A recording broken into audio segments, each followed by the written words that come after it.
Welcome to latest world news. More ships arrived Friday with sensitive equipment to search for the fuselage of AirAsia Flight 8501 and the more than 145 people still missing since it crashed 5 days ago. Bambang Solistio, head of Indonesia's National Search and Rescue Agency, said the search would be stepped up as long as the weather allowed.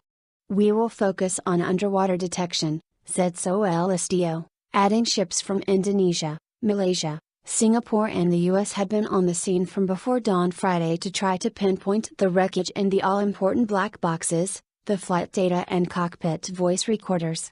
The Airbus A320 crashed into the Java Sea on Sunday with 162 people on board. 16 bodies have been recovered so far.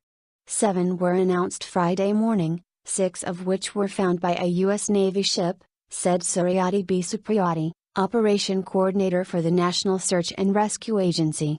9 planes, many with metal detectors, were also scouring a 8,380 square mile area off Pangkalan Bun, the closest town on Borneo Island to the search area. 2 Japanese ships with 3 helicopters are on their way to the area, Solistio said. But he said bad weather, which has hindered the search the last several days, was a worry, with forecasts of rain, strong winds and high waves up to 13 feet until Sunday. The strong sea currents have kept debris moving. He estimated that the fuselage was at a depth of about 80 to 100 feet, and vowed to recover the bodies of our brothers and sisters. Whatever the conditions we face. It's unclear what brought down the plane during its flight from Surabaya to Singapore. It lost contact with air traffic controllers over the Java Sea shortly after the pilots requested a change of flight plan because of weather. So far, an evacuation slide, a life jacket, an emergency side door and some luggage have been recovered. The water is less than 100 feet deep in the area where the objects were found, officials said.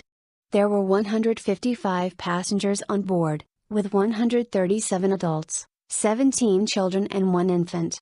Also on board were 2 pilots, 4 cabin crews and 1 engineer, according to the airline.